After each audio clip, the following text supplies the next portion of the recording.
Welcome to the Springs in the Desert podcast. We are the friends you can take with you wherever you are on the path of infertility.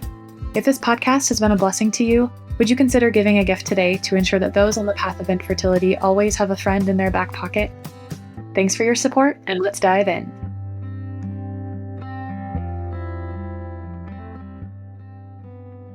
Hey there, welcome back.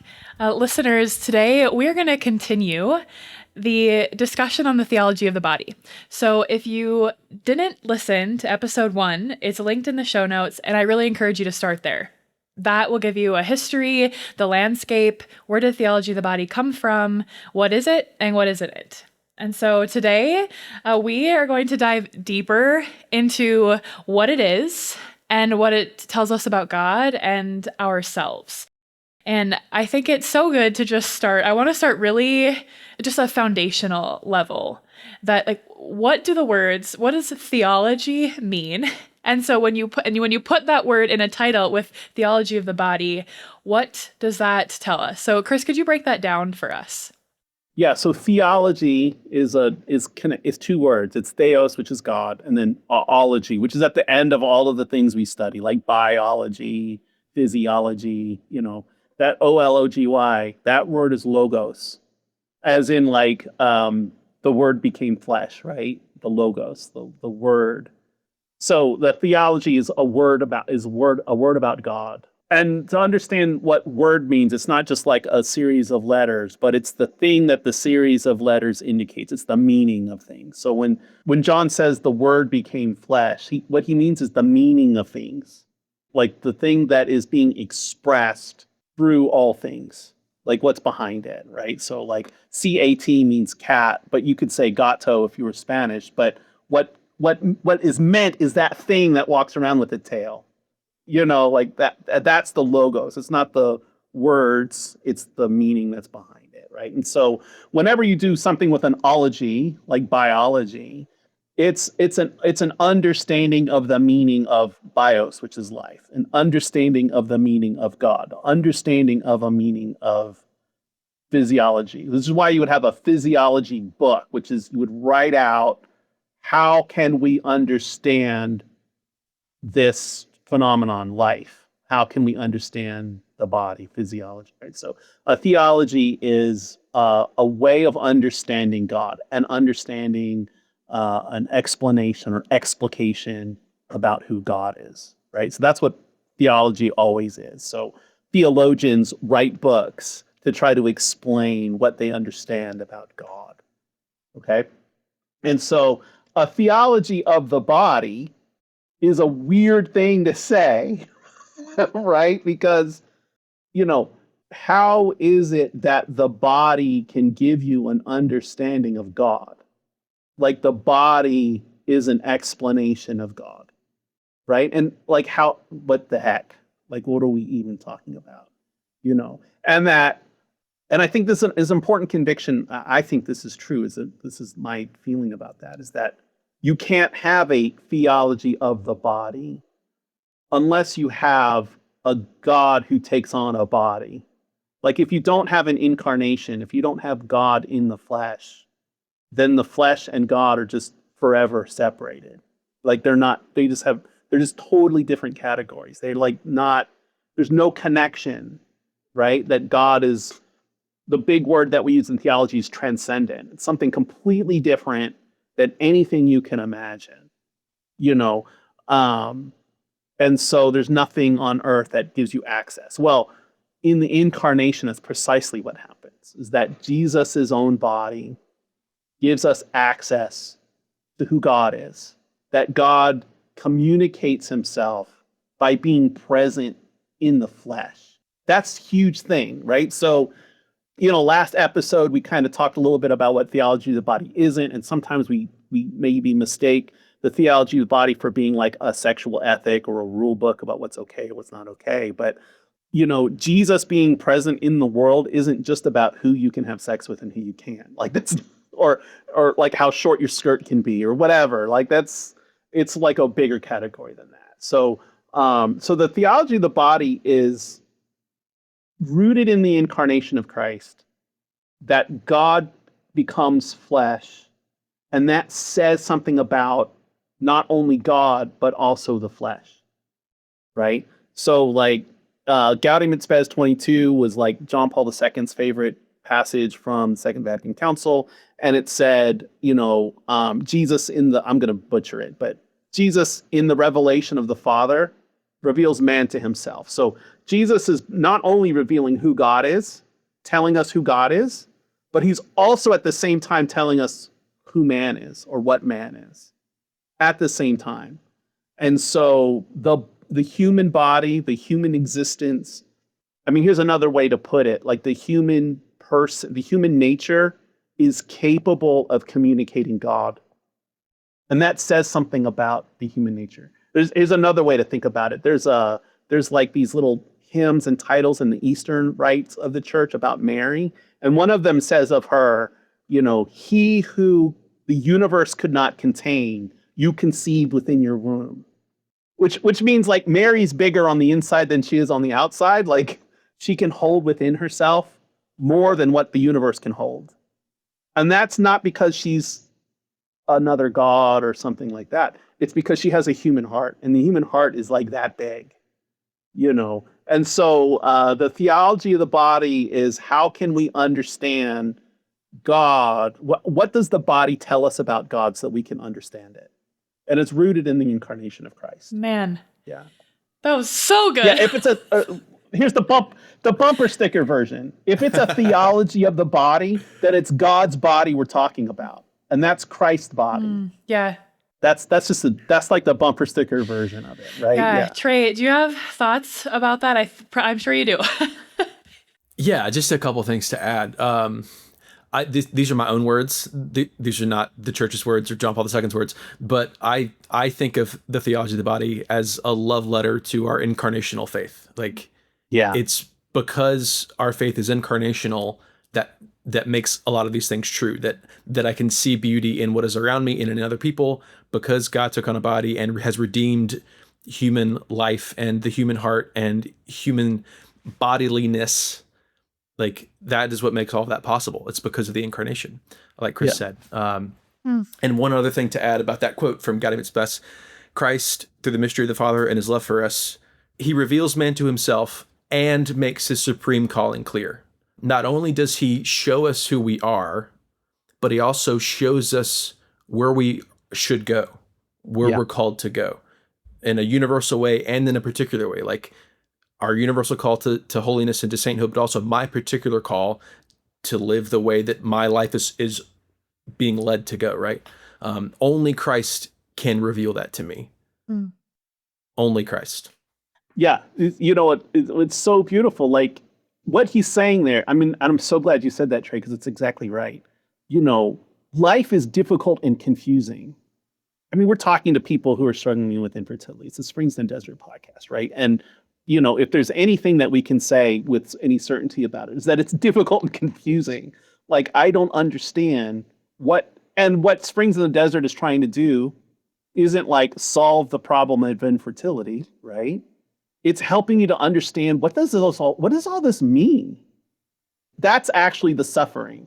The real suffering is, I don't understand what is going on. I don't know what this means. This is not what I thought my life should have been about. This is like, what is wrong? Is there something wrong with me? Is there something wrong with, because the lack of understanding the meaning of things is the real suffering in the Springs and Desert. And I think you could extrapolate that anywhere. Like, the biggest problem is, I don't know what this means.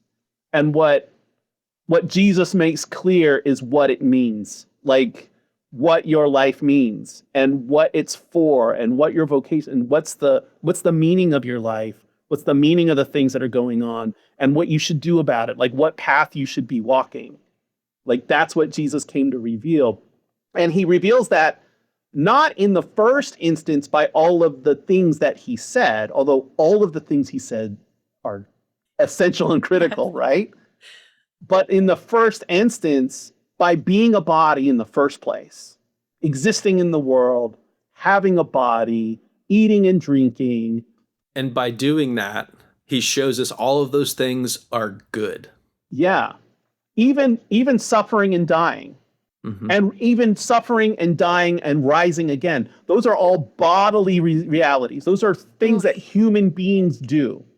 We live, we suffer, we die, and we will be resurrected. That's the Christian message.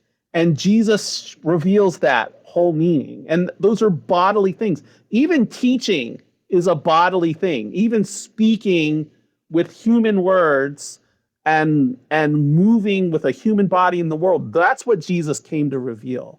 And he couldn't do any of those things without his body. Like, that's what the body does. That's what the theology of the body is doing, is helping us to understand the meaning of our bodies, the meaning of all the bodily things, and how they point us to what our vocation is, and what's the meaning, what's going on, and what our vocation is, where we should go, and all of those things. So yeah, that's where it's at, man. That's it right there. Listeners, if I would rewind that and write that down. Oh gosh, it's so good. And I think there's a few things that both of you said I want to dive deeper into in this episode. And I want to start with, let's just take a look at Christ's body then. The things that he did a little bit deeper, the things that he did, the things that he suffered, that like what does his body tell us about him, like who God is? And then of course, like, what does that tell us about us? Like, we have bodies. And so if he has a body and we have a body, as you just said, Chris and Trey, like, what does that mean for us? So I just would love to hear your thoughts about like some of what Jesus's body experienced. Like, what does that mean for us today? Well, firstly, he became flesh as a baby. Like, he didn't just appear as a man, right? He took on flesh as an infant, as a helpless embryo. Infant. That's right. Even better, yes, as an embryo, and is born as an infant and is helpless and requires the help of others. Like, that has been a really important thing for me to meditate on, to let go of my pride, to understand the fact that the creator of the universe took on flesh and was helpless and needed to be fed and needed to be taught to speak and to be led around by the hand. It's moving to sit with and pray with. And it's been healing for me as a prideful man to learn that it's okay to let go and to allow others to help me, just like Christ did. He had his foster father teach him how to pray, how to wield tools, how to cut down a tree, all of these things, right? And then he grows, and we assume it's tradition that he would have worked as a tradesman for his young adult life until his public ministry. So he worked, he labored. Like, he is showing us all of these things are good and are good for the human person. And then in his public ministry, he teaches others. Like, he's the rabbi, he's the teacher, he's leading them. It's just so much that we could sit and meditate with this incredible gift of the incarnation and what it means for us as human persons. Yeah, I love that thought, and I'm going to do that.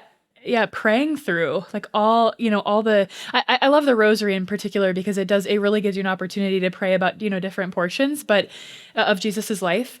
But all the things that I'm doing, like, Jesus, what did that look like for you? Like, what did it look like for you to, make supper as a family, to talk to your neighbors and to do work around your home? Yeah. To have a trade and to hone in on that trade and to do business with people. Like, what did that look, how did you do that? What does that look like for you? To speak to others, to communicate with other people. Yes. All of these things. To be a place, like a physical place where someone can come into contact with you. Mm-hmm. Like, I think about the woman with the hemorrhage, right? And the crowds are pressing in, and she touches him, and like power goes out from him, and he's like, who touched me? Right? Because you could touch him. Like, because he's physically present, he becomes like a location where you can enter into a relationship with him. And that relationship, your relationship with Jesus can be, a lot of people entered into a relationship with Jesus, and some of them were out to get him. But you know what? The Pharisees had someone to argue with, like, because he was there, right? Like, they had someone to argue. Pilate could like engage with in an argument, what is truth?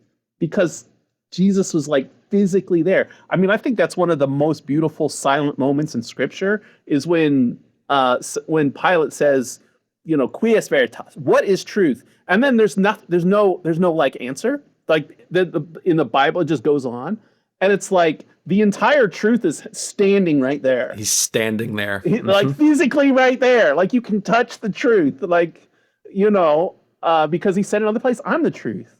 And so like that physical presence of Jesus makes possible communion with God, right? Like that's, and God communing with the world. Like that's what you mean, I think, Trey, when you say work. Like he worked in the world. Jesus used all these analogies from farming, like planting and growing, or, sheep and shepherds and all that. Like, how does he know about all that? Because he's been in the fields. Like, look, you understand how this works because you work in the world. And so it's like, yeah, him being physically present becomes a location for communion where you can engage with God because he's like in a place. It's a mind-blowing thing to consider. That is so true. And I think that only further proves or just gives evidence to the fact that like Jesus isn't other. Like the church, the Trinity is not some other thing outside of our lives here. They're not some separate entities and realities that like, oh, I'm doing my work in the world and like now I'm going to go pray and have this, like that he is right here. He did the things that I'm doing today. Maybe they look different because he lived in a different time in the world, but he did them.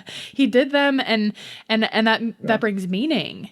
In a profound meaning, not just like it's good to do this thing, it's good to work, that like there's eternal meaning to the things that I am doing, to the way I'm communicating, to the business that I am doing. And that's so beautiful. And go ahead. So there's an important like theological point, like a mind-bendy but beautiful, important theological point, is that, there's this principle about God that he never changes. Like he's unchangeable because he's perfect. So like Aristotle would talk about, an unmoved mover, like that God, and the idea that God couldn't be moved, except there's Jesus being moved. Like there's Jesus getting annoyed. There's Jesus like being beat on. There's Jesus like weeping. There's Jesus sleeping, and being like moved around by his environment. And like, how can that be? Like that idea, how can God be man? Because man is moved around, like stuff happens to us. And stuff doesn't happen to God. God is the happener.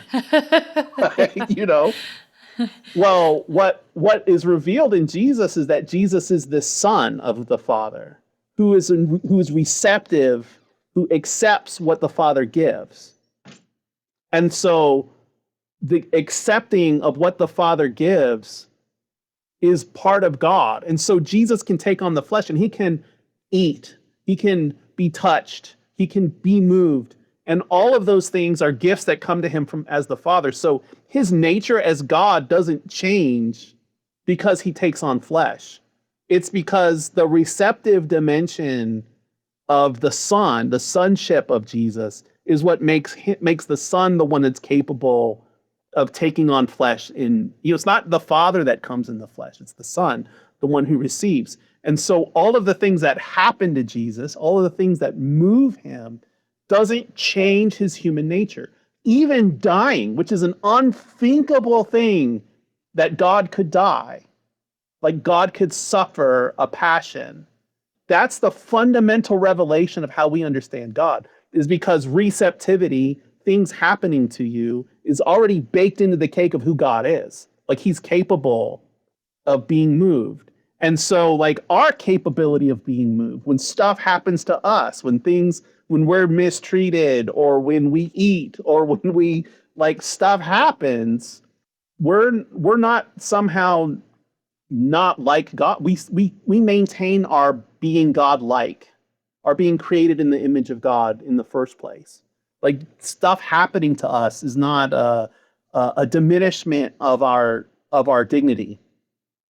Us having to suffer things, or the fact that we suffer things, doesn't mean we're somehow like we've lost, this idea that I'm going to be God, and that means I'm going to be in charge of everything, and no one's going to ever take my thing from me, and it's like, no, that's just nonsense. Like, that's just not how it works. That's not the Christian revelation.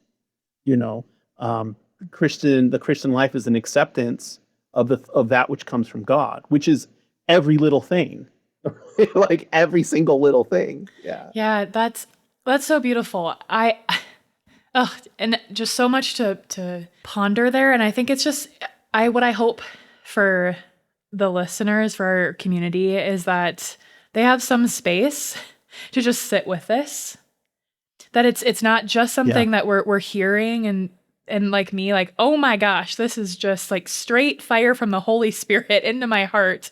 But to like let it like sink in, like to become a part of our lived experience of our lives, our love, in the world.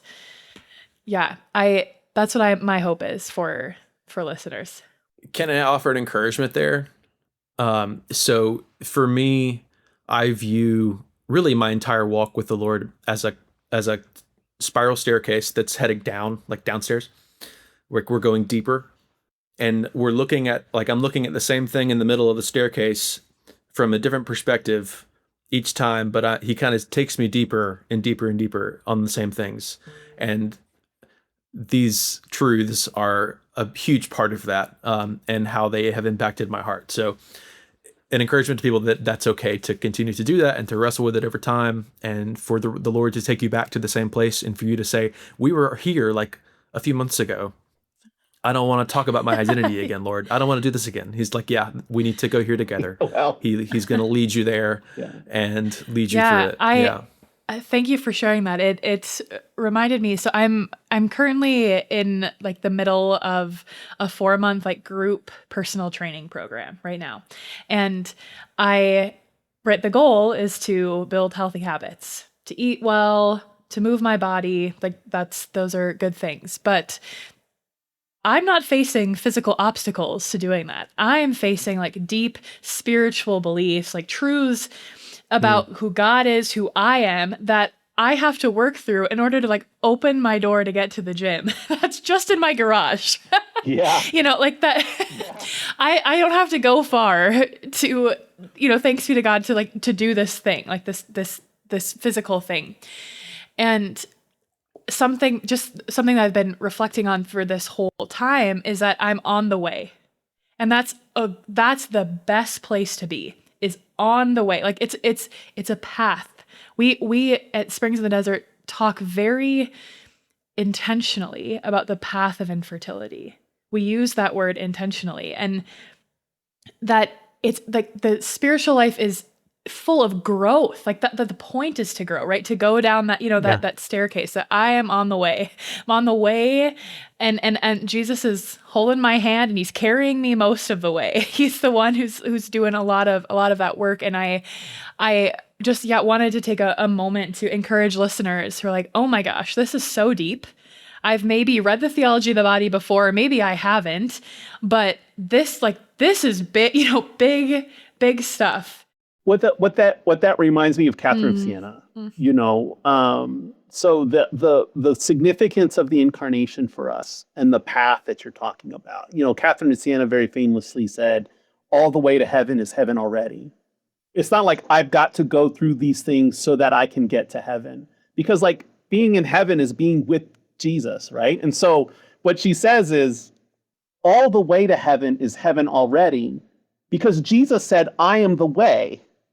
Right. So like heaven came to earth in Christ. And so when we're with Christ, we're already where we're going, and like we're already engaging in, our mission, or we're already engaging on our vocation. So we're already doing the thing, and so we're like, when we're on the path, like that's where we're supposed to be. Like that's heaven already. Like you're already with Jesus. And that can only be true if Jesus was like here present, in like an incarnational physical way, and sometimes we do have this like heaven and earth separated idea where like, oh, I've got to do all the things, I've got to suffer all the things so that I can, eventually get there. It's like, no, we're already participating in where we'll be. we're already doing the thing. We're on the way. Like, here's another way to think about that. I thought about this recently. St. Anthony helps me find my keys, right? That means he's in heaven and he's worrying about everybody's keys. Like, like he's thinking about all the crap that's going on down here. And he's like, not just thinking about it, but he's involved, or Mary, never was it known that anyone who fled to your protection or sought your intercession was left unaided, which means that Mary's like invested in every single problem there is in heaven. It's not, and so like she's on the way too, and she's in heaven. She's not like up there in heaven and then I put aside the world. It's like, no, it's already happening. And that's because she's participating in Christ's incarnational mission, And so I think what we need to do is kind of do a little bit of an overview of some of the terms and language that was formed in the theology of the body to talk about this, but all of this significance of the incarnation, it changes our imagination about the significance of what the body means, what it means to be a human being in earth. Trey, if you're good, let's dive into that about. Let's go back, to Genesis. The anthropology. Give it to us, Trey. So, like I said in the first episode, the Pharisees approached Jesus, and we're in Matthew chapter 19. They ask him about divorce. He says, "In the beginning, it was not so." Right. So he points us back to Genesis, and if we think about Genesis, God creates. You got the 7 days story. There's two stories, right? You have the creation in 7 days. And then in Genesis chapter 2 is the more in-depth story of Adam and Eve. So John Paul spends the majority of his time there. So he creates Adam first, right? And I think this is an important thing for us to note. And when I teach teens and young adults this, I really emphasize this. Is Adam alone there? No, he's not actually. He's got God, right? He's alone with God. So I think that is the foundational place. Before we do anything else, before we're called to be in relationship with anyone else, whether that is romantically, friendship, like anything, before we know other people, we first need to be in relationship with God. We need to know him. We need to develop our life of prayer with him and spend time with him and come to know and love him. That's what Adam did. That's the model, right? So first, Adam is alone with God. John Paul II calls that original solitude. And women in the crowd might say, hey, what about Eve? Does she get a part of this? He also says that Eve receives this as an inheritance as well. So this is not just a male thing. This is a human experience, this need for original solitude, this need to be alone with God. My personal belief, a friend of mine says this, I totally agree with him. This is not the church's teaching. This is what I believe. I think that when God puts Adam to sleep to create Eve, or to give him Eve, right? I think Adam's asleep for a really long time, and that Eve also has her time alone with God. I think that that's true. I think it makes sense. I don't know if it actually happened, but I like to believe so. And I can thank my friend Brian Butler for that, because that's his idea, and I totally agree with him. So firstly, we're alone with God, right? Yeah. And Adam feels dissatisfied in that moment, right? He's longing for something more. His heart is stretched and stretched and stretched. God stretches his heart so that he can fill it with something good, right? And he fills it with Eve. So like I said, he puts Adam to sleep, and he wakes up and he sees Eve, and he's struck, right? He's smitten with her beauty, right? At last, this one is bone of my bones and flesh of my flesh. Like the greatest pickup line that's ever been said, right? Yes. So the first pickup line. the world's first pickup line. Yeah. So at that moment, there's no sin in the world. We can't wrap our heads around this. Like, it doesn't make sense to us. There's no sin. There's no shame. There's no temptation between the two of them at this point. There's no temptation to use. There's no temptation to degrade one another. Like, they're fully free to love and receive one another with no inhibitions, no barriers to that, no shame. And that's where we see the line at the end of the second chapter of Genesis. They were naked and felt no shame, right? we can't comprehend this, but this is what life was like before the fall. This is how we were created as human persons, and ultimately how we're called to live as human persons, despite the fact that now we're in a fallen world and things are a little bit more difficult. But that original innocence, original unity, original innocence, yes, these are some of the terms that John Paul II uses. That is something we can taste still today. Like, despite the fact that sin is in the world, like, we feel it when we experience it. We know what it feels like, even if we don't have the words to put to it. In our lives, I'm sure we can think of times where you've been in contact with other people, or you've been around some good friends, or, you know, if it's with your spouse, and you feel the pure love, right? And it feels like a little taste of heaven, because it is a taste of heaven. It is a foretaste of what we're called to in heaven, and a taste of our inheritance from before the fall. Yeah, can I add a little insight to that? Yeah. That was beautiful. I mean, that's exactly right. And you know, he kind of forges this language like, okay, we all know about original sin. Everyone knows that one. But what about the original solitude? What about the original innocence? What about the original unity of husband and wife? Right? Those are all principles that are right there. I mean, he forges that language. That's new language. You never, like, that's John Paul II. That's not Chrysostom or something, right? But he's talking about something that's in the tradition, which goes back before. And I also think this is really important. You know, not to correct you, Trey, because you're right, but you know, that original solitude with God is not, in the first instance, a moral requirement. It's not like you should have a relationship with God first before you enter into a relationship with other people. What's actually being, I mean, and of course that's true. Of course that's true. Absolutely that's true, right? But what John Paul II is actually saying is that man is alone with God. Whether you like that or not, whether you want to be or not, like, the experience of being a human being is being alone in the world. Like, nobody knows me. Like, think about like being a high school student or a junior high school student. You're surrounded with like hundreds of other people, and it doesn't matter whether you're the most popular kid in school or the least popular kid in school. The inner experience is, I'm alone here.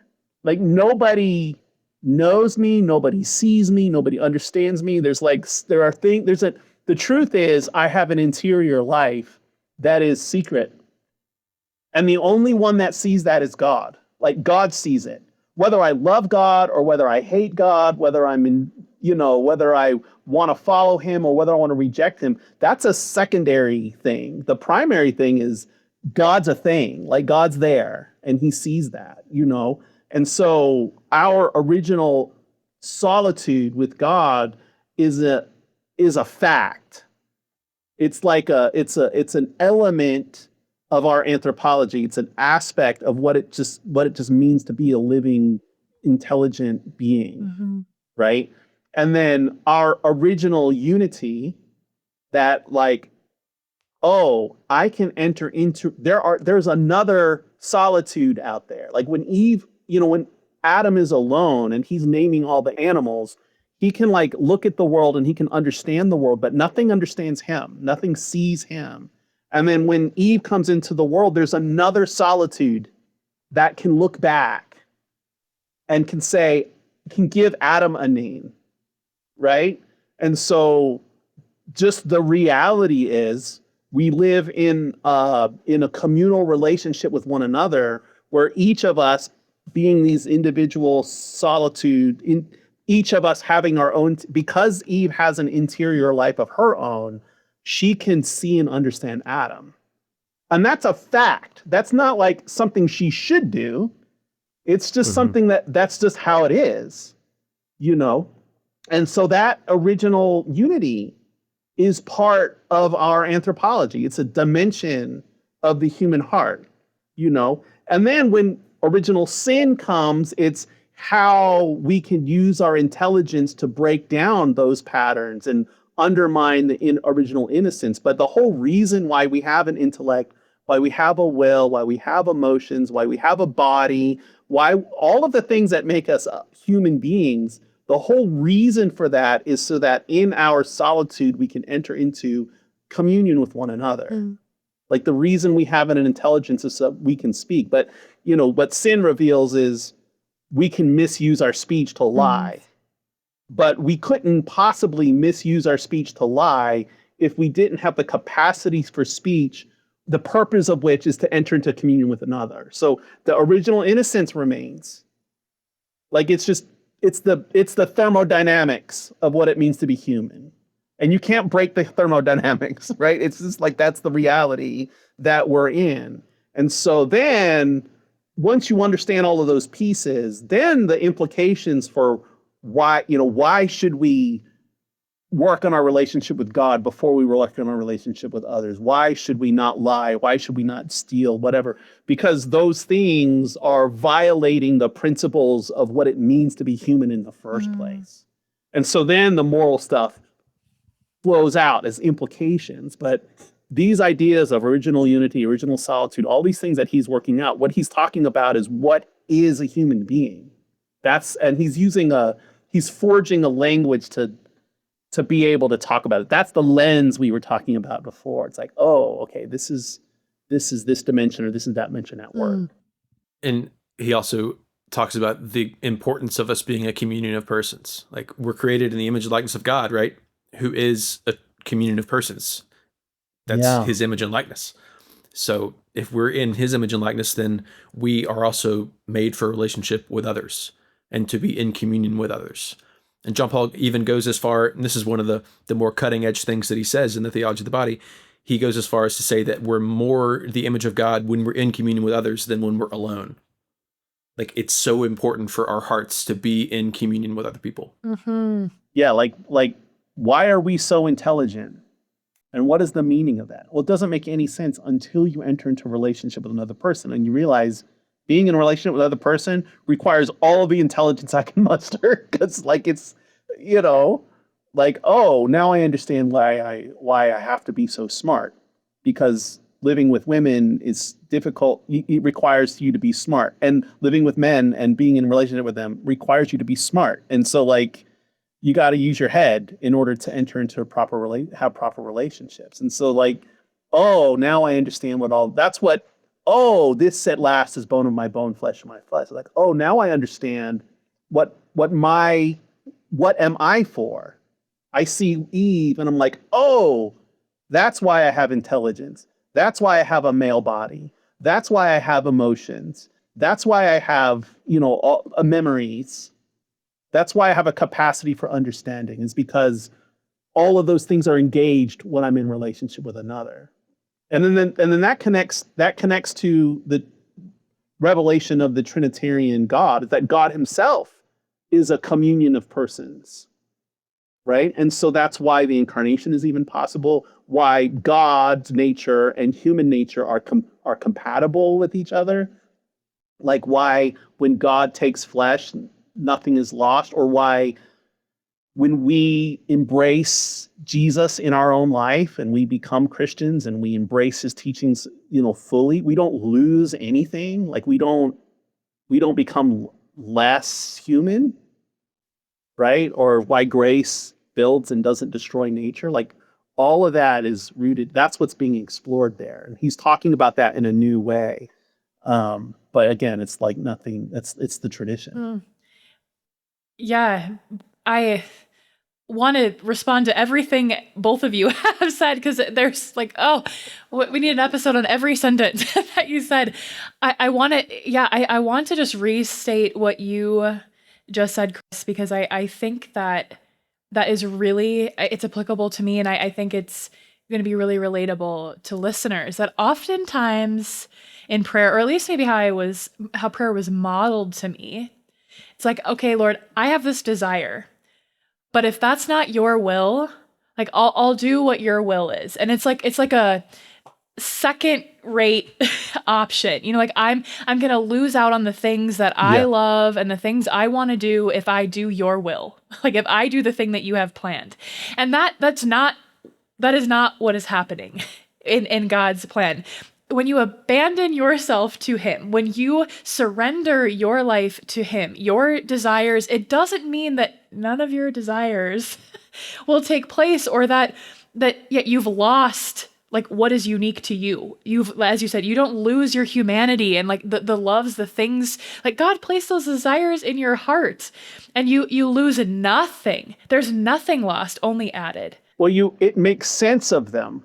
That's another way. It makes sense. Like, oh, that's what the meaning of this desire is, really. Yeah. All these things that we're desiring is purified in him.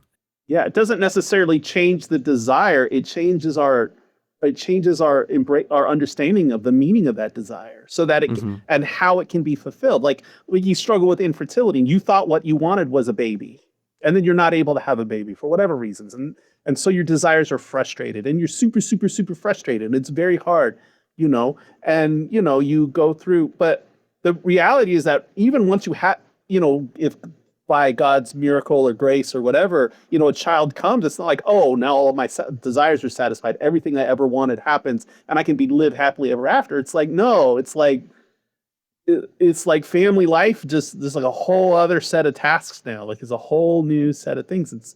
And if God doesn't grant you that gift, that doesn't mean that it's impossible for those desires to ever be satisfied or that you can't have peace in your life.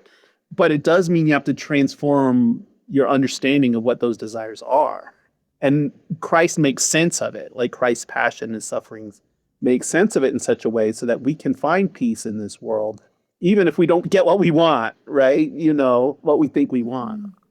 Yeah. And those, again, like those desires, whatever it is, a job that you're hoping to work up to grow your family, to receive a diagnosis, a treatment that's going to be, to help you achieve the growing of your family, whatever that is, like those are good desires. And I also don't think we can say enough or loud enough that, the desires, God sees those desires and he wants to fulfill us, right? He is the true fulfillment of all of those desires. But maybe not in the way that you imagine. Yeah. Like maybe not in the way that you imagine. Maybe the meaning of that desire means something different than what you thought it was. Or maybe it's, another side of that coin, I think, is that oftentimes, as Catholics living in the world, we have like, we're stereotyped for our guilt complex. And there's real about it. It's like, oh, I should this, I should that. I'm not who I'm supposed to be. If only I were less sinful, then my desires would be fulfilled. If I should, right? And, we're not in wonder about who you are. Like being in wonder about who you are. Like I am miraculously made. Like, when you're struggling with the, say infertility or whatever, a desire that's not fulfilled, and you're looking for why is this desire not fulfilled? And our minds and our hearts go to the things that we can control. Well, if I had not sinned, or if I prayed more, if I was closer to God, or if I really believed in the miracle, whatever, blah, blah, blah. And you put all these like moral burdens on ourselves, I should. But like who you are, like your original solitude before God is not something that you do. It's just the reality, my capacity for communion with others is just something I have. It's just something I am. Now, how and whether I engage that is a different question, but I am capable of love. I am capable of understanding. I'm capable of being a place where someone can come into communion. And to be amazed by that, to become in wonder about who I am, and then let that wonder inform what I do and how I go about doing it, right? If we can like rest and settle into the dignity of who we are as persons, then we can remove some of that weight, that anxiety of not knowing how to live or how to act, and just kind of like, I'm going to accept who I am and where I am and what's happening to me as a gift from God. And I don't understand it, and I'm going to just suffer it, and I'm going to carry it. And then like, oh, understanding starts to open up and we start to see things. It's really important. Real quickly, can I just add a couple of things? Yes. Firstly, for those listening, we are just it's barely skimming the surface of the depths of what we could talk about. And it's so hard. I want to say so many things, and I'm having to pick and choose my words. So please know that we're doing our best to communicate what we can communicate, and have patience with us when we skip things that are really important. But there's one thing that we did pass over that I wanted to come back to because it is so important. Chris, you just mentioned that word gift. That word gift is super important to St. John Paul II. It comes up in the Theology of the Body more than almost any other word. Maybe not more than the name Jesus, but you know what I mean? He says it a lot. And to bring us back to before the fall and Adam and Eve there in that original unity, they were giving a gift of themselves to each other and being received by each other, right? And we do that in every relationship that we experience even today, right? And that is something that John Paul II thought was incredibly important for us, our ability to make a gift of ourselves to one another. And he shows us that Christ is the same thing. Like if we look at what Christ did for us, he chose to lay down his life for us, to lay down his life for his friends, right? He chose to make a gift of himself in that way. And then many other ways to his followers and his apostles throughout his life. But for us, mainly that, right? His suffering and his death as a gift for us, a sincere gift for us. Yeah. And we also are called to model that in all of our relationships and everyone we meet. How can I be a gift to them?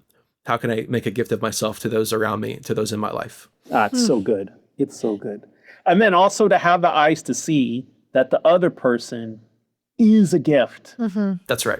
They are a gift. Even that person who's annoying you, or the person who's betraying you, or the person who is, crapping on you or pressuring you or whatever. That person's a gift. The people who are putting Jesus on the cross are a gift to him. It's like they are gifts. And because I have a capacity of entering into relationship with them, that changes everything. It changes how you view everything. That somehow I'm a gift to others, even if I don't live up to that reality. But if I do live up to that reality, if I embrace that reality, then I become who I already am. Yeah, that's right. Become what you are was another one that John Paul II would say all the time. Yeah. Listeners, I have to pause us because we could keep talking and talking. Clearly, this is super important and something that each of us are passionate about. And so I would love for you to tune into the next episode. We're going to take this a level deeper and talk about what Christ's suffering means for our suffering. And if our bodies are communicating all of this amazing and beautiful meaning to the world that we've just uncovered in this episode, then what are these hard things? What does infertility mean, right? What is the suffering, the carrying of the crosses that we are carrying? What does that mean? What does the theology of the body, what does Christ's body have to do with infertility? And we're going to talk about that in the next episode, and I hope you'll join us. So we'll see you then. Thank you so much for joining us for this Springs in the Desert podcast episode. We would be so grateful if you took a minute to rate, review, subscribe, and give today so that we can reach more listeners on the path of infertility. Don't forget to check out our social media pages on Facebook and Instagram, and go to our website, springsinthedesert.org, where you can subscribe to our newsletter and community prayer list, read our blog, and register for virtual and in-person events. And most importantly, remember that God loves you so much, and so do we.